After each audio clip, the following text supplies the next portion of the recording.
I'll do what I want with my own yard. Welcome to Each Storytime, where we take a look at stories from around the internet and on Reddit, and we weigh in on them. Let's take a look at today, petty revenge. I'll do what I want with my own yard. Okay, I'll make it impossible to enjoy your air. Last spring, my old neighbor, who was a saint, sold her house and moved away. The people that moved in were awful.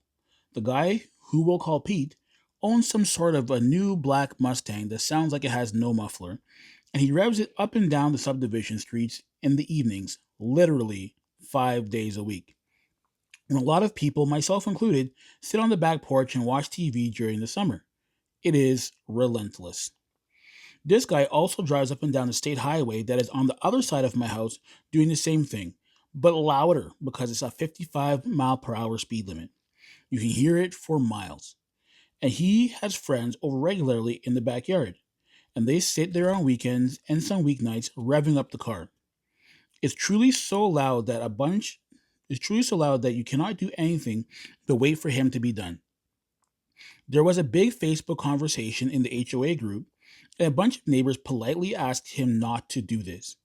Pete's exact response: I pay a lot of money for this house. I'll do what I want in my own yard, and the streets are public. Well, I didn't like that. So here's what I did next, with a little context.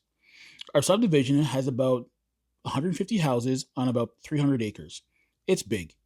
Most of the properties in the subdivision are between 1 to 4 acres in size. I have a 3-acre corner.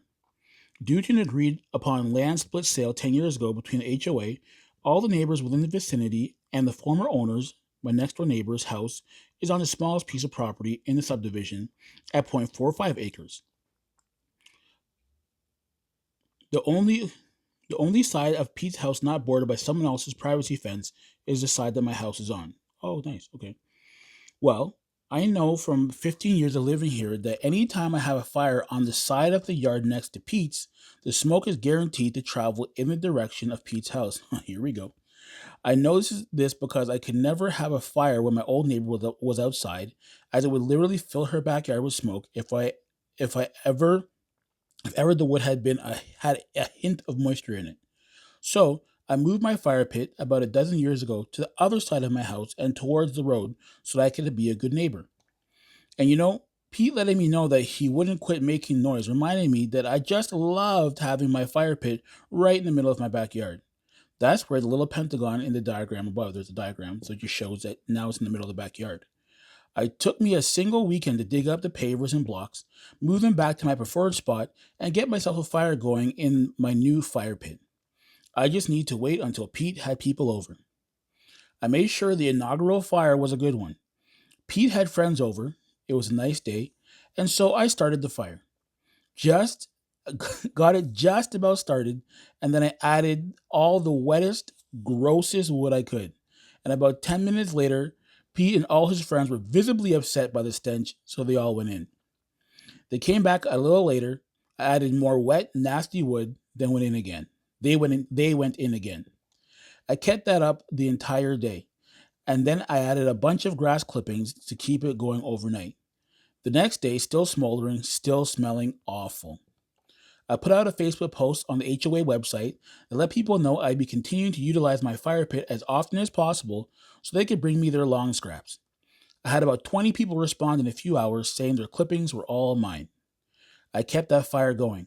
My dogs are good alarms, and they rush outside anytime anybody is in Pete's backyard, so I could hear the dogs scramble, go out, and add more clippings.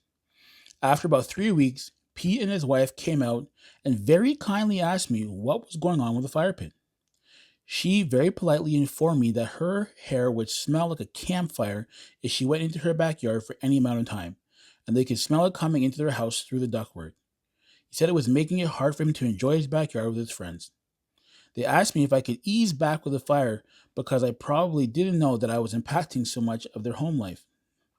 I looked at him and his wife, and I said that it was clear that sometimes we didn't recognize how big of an effect something could have on our neighbors until they told us about it. But then I said, as objectively as possible, that I normally live by the same I'll do what I want in my yard thought process as Pete does. I have the right to enjoy my yard.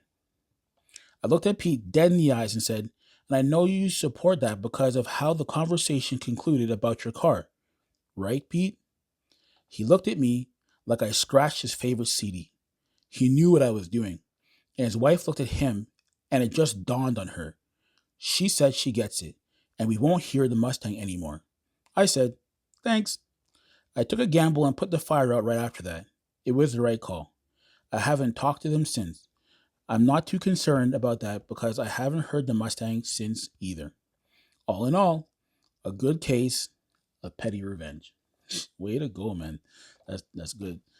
Uh Rest E Apples 6,000 upvotes says petty as fuck, but diplomatic when you need it to be. Perfection. Vector says this is how you do passive aggressive. You need to make a point effectively and without apologizing or feigning ignorance. So far, the comments are good. People agree. Like this is what you got to do to get it done. You had to do what you had to do to make a point to get the point across, and it looks like it worked out. So that was quick. What do you think? Do you think that was too petty? Do you think it's just enough? Do you think Pete should be able to rev his Mustang? I'm a car guy, so I love cars, but at the same point in time, it is what it is, right? Like it's a neighborhood, and you just got to try to be respectful. There's place and time for everything, right? So, do you think that was appropriate, or do you think this person's out of line, or everything just synced up correctly, right? Let me know what you think. Thanks for joining in for another episode of E Storytime. See you tomorrow.